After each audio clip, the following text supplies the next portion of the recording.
سنیں اور یاد رکھیں، جو اللہ کے خزانوں سے ملتا ہے وہ کبھی آپ کی جیب سے ختم نہیں ہوتا، اور جو صرف دنیا کے مال و دولت سے ملتا ہے وہ کبھی ہمیشہ باقی نہیں رہتا۔ کیا آپ چاہتے ہیں کہ آپ کے اور آپ کی آنے والی نسلوں کے لیے رزق کے دروازے ہمیشہ کھلے رہیں، چاہے دنیا میں کتنی ہی مہنگائی، بحران یا مشکل حالات کیوں نہ آ جائیں؟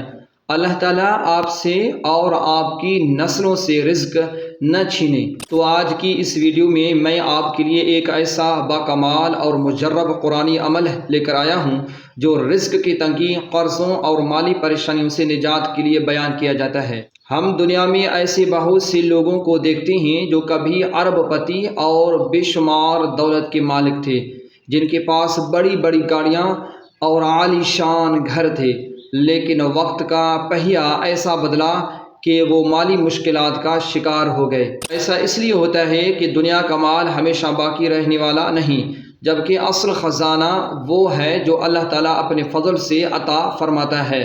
جب بندہ اللہ تعالیٰ سے مضبوط تعلق قائم کرتا ہے، درود پاک پڑھتا ہے اور قرآن مجید کی آیات پر کامل یقین رکھتا ہے، تو اللہ تعالیٰ اس کے لیے غیب سے آسانیاں پیدا فرما دیتا ہے۔ ہمارے اکابرین سورہ مائدہ کی اس مبارک آیت کی تلاوت کا اہتمام کرتے تھے۔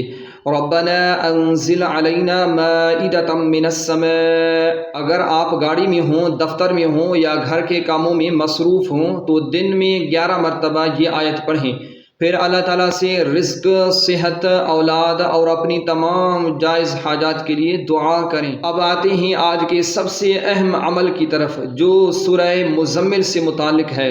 اگر آپ کاروبار میں ترقی، رزق میں برکت اور قرضوں سے نجات چاہتے ہیں تو یہ عمل ضرور نوٹ کر لیں۔ صبح اور شام ایک مرتبہ سورہ مزمل پڑھیں۔ جب اس آیت پر پہنچیں، ان لک فی النہار سبحا طویلا، ان لک فی النہار سبحا طویلا، تو اس آیت کو 101 مرتبہ پڑھیں۔ اس کے بعد سورہ مزمل مکمل کر لیں، پھر پورا دن چلتے پھرتے کام کرتے ہوئے اسی مبارک آیت کا ورد کرتے رہیں۔ یہ عمل کاروبار میں برکت، رزق میں وسعت، قرضوں کی ادائیگی اور زندگی کی مختلف مشکلات میں اللہ تعالیٰ سے دعا کرنے کے لیے اختیار کیا جاتا ہے۔ گھر کا ایک فرد بھی یہ عمل کر سکتا ہے یا پورا گھر مل کر بھی اس کا اہتمام کر سکتا ہے۔ اگر آپ کو یہ ویڈیو پسند آئے تو اسے صدقہ جاریہ کی نیت سے دوسروں تک ضرور پہنچائیں، اور ہمارے چینل کو سبسکرائب ضرور کریں مزید ایسے اسلامی وظائف کے لیے، یعنی قرآنی وظائف کے لیے۔ جزاک اللہ۔ اللہ تعالی ہم سب کے رزق میں برکت، وسعت، آسانیاں اور زندگی میں خیر و برکت عطا فرمائے۔